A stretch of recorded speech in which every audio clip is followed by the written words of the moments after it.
This pager is more than 35 years old.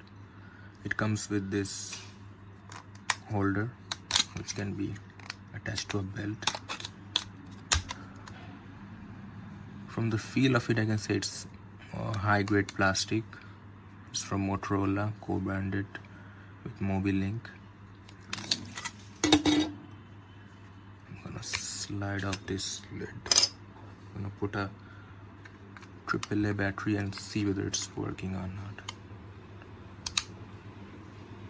Some digits are being displayed here. Let's try out the buttons. I can only see the light. This blue button is not working. Not sure what exactly it does.